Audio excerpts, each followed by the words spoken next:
ಬೆಳವಣಿಗೆ ಆಗಿದೆ. ಈಗಲೂ ಕೂಡ ಇನ್ನೂ ಒಂದಷ್ಟು ಇದೇ ರೀತಿಯಾದಂತಹ ಘಟನೆಗಳು ಆಗ್ತದೆ. ಬಟ್ ಅವ್ರಿಗೆ ಏನ್ ಸಂದೇಶವನ್ನು ಕೊಡ್ತೀವಿ ಇದೆಲ್ಲ ಆದ್ಮೇಲೂ ಕೂಡ? ಫಸ್ಟ್ ನಿಮ್ಮ ಲೈಫ್ ಏನಾದ್ರು ಕನ್ಸಿಡರ್ ಮಾಡಿ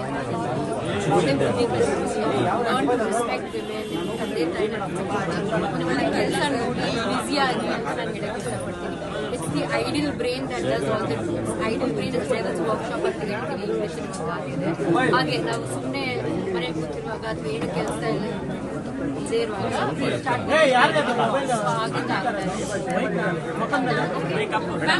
ಸ್ವಾಮಿ ಸಾವಿಗೆ ನ್ಯಾಯ ಸಿಗಬೇಕು ಅನ್ನೋದು ನಿಮ್ಮ ಆಸೆ ಆಗಿತ್ತು. ಈಗ ಈ ಎಲ್ಲ ಬೆಳವಣಿಗೆ ನೋಡಿ ಆ ಕುಟುಂಬದವರು ಕೂಡ ಒಂದಷ್ಟು ಖುಷಿ ಪಡೋದು. ರೇಣುಕಾ ಸ್ವಾಮಿ ಅವರ ಬಗ್ಗೆ ಎಸ್ಪೆಷಲಿ ಅವರ ಹೆಂಡತಿ ಈಗ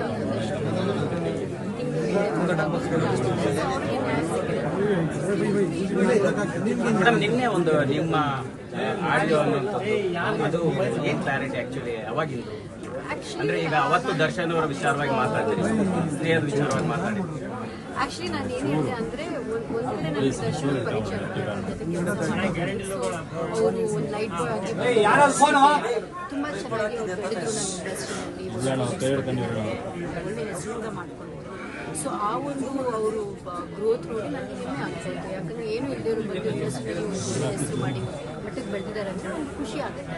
ಬಟ್ ಇವತ್ತು ನನಗೆ ಈಗ ಆಗದೆ ಹೋಗಿದ್ದಿದ್ರೆ ಇನ್ನೂ ಅಷ್ಟು ಚೆನ್ನಾಗಿರ್ಬೋದಾಗಿತ್ತು. ಆದರೆ ಅವ್ರ ಜೀವನ ಹಾಳು ಮಾಡಿಕೊಂಡಾಗ ಅಲ್ಲಿ ನನಗೆ ಬೇಜಾರಾಯಿತು ಅಷ್ಟೇ. ಬಟ್ ಒಂದು ಸಮಾಜದಲ್ಲಿ ಇದೀವಿ ನಾವು. ಕಾನೂನು ಅಂದರೆ ನಾವೆಲ್ಲರೂ ರೆಸ್ಪೆಕ್ಟ್ ಕೊಡಬೇಕು ಆ್ಯಂಡ್ ಕಾನೂನು ಪ್ರಕಾರ ನಡ್ಕೊಂಡ್ರೆ ನಾವು ಸಮಾಜದಲ್ಲಿ ಒಂದು ಒಳ್ಳೆ ದಾರಿನಲ್ಲಿ ನಮ್ಮ ಎಲ್ಲರೂ ಹೋಗ್ಬೋದು. ಸೊ ಹಾಗಾಗಿ I am very happy with the judgement and I thank you Supreme Court for giving this. ಮತ್ತೆ ಇಂಡಸ್ಟ್ರಿ ಒಂದು ದೊಡ್ಡ ಲಾಸು, ಫಿಲಮ್ಗಳು ಬರೋದು ಚರ್ಚೆಗಳು, ಲೆಕ್ಕಾಚಾರಗಳು ಆಯ್ತಲ್ಲ. ಡೋಂಟ್ ಸೂ ಫ್ರಮ್ ಸೋ ಅಂತ ಏನು ಕಲ್ತಿದ್ದೀವಿ ನಾವು. ದೊಡ್ಡ ಹೀರೋ, ದೊಡ್ಡ ಬಜೆಟ್ ಏನು ಬೇಕಾಗಲ್ಲ. ಕಥೆ ಚೆನ್ನಾಗಿದ್ರೆ ಫ್ಯಾಮಿಲಿ ಆಡಿಯನ್ಸ್ ಬಂದು ನೋಡಿದ್ರೆ ಸಿನಿಮಾ ಹಿಟ್ ಆಗುತ್ತೆ. ದಟ್ಸ್ ವಾಟ್ ಐ ಇದನ್ನ ತುಂಬಾ ಸರಿ ಹೇಳ್ತೀವಲ್ಲ ಮೇಡಮ್, ಸ್ಟಾರ್ಗಳ ಸಿನಿಮಾಗಳು ಬಂದ್ರೆ ಮಾತ್ರ ಜನ ಥಿಯೇಟರ್ಗೆ ಬರುವಂತದ್ದು. ಅದನ್ನ ನೀವು ಹೇಗೆ ಬಿಲೀವ್ ಮಾಡ್ತೀರಿ?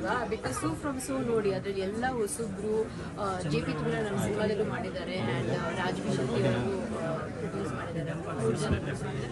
ಸೊ ಅದರಿಂದ ನಾವು ಎಷ್ಟೋ ಕಲಿಬಹುದು. ಯಾಕಂದ್ರೆ ಬಿಗ್ ಬಜೆಟ್ ಬೇಕಾಗಿಲ್ಲ, ದೊಡ್ಡ ಹೀರೋಸು ಬೇಕಾಗಿಲ್ಲ. ಕಥೆ ಚೆನ್ನಾಗಿದ್ರೆ ಜನ ಸಿನಿಮಾ ನೋಡಿ. ಮೇಡಮ್, ಇನ್ನೊಂದಿಲ್ಲ, ಈ ಡೆವಿಲ್ ಸಿನಿಮಾ ಕೂಡ ಈಗ ಬಿಗ್ ಬಜೆಟ್ ಸಿನಿಮಾ, ಪ್ರೊಡ್ಯೂಸರ್ ದುಡ್ಡು ಹಾಕಿರ್ತಾರೆ. ಒಬ್ಬ ನಟ ಈಗ ಜೈಲ್ಗೆ ಹೋಗಿರೋ ಸಿನಿಮಾಗೆ ಇಂಪ್ಯಾಕ್ಟ್ ಆಗುತ್ತೆ. ಸಿನಿಮಾಗೆ ಇದರಿಂದ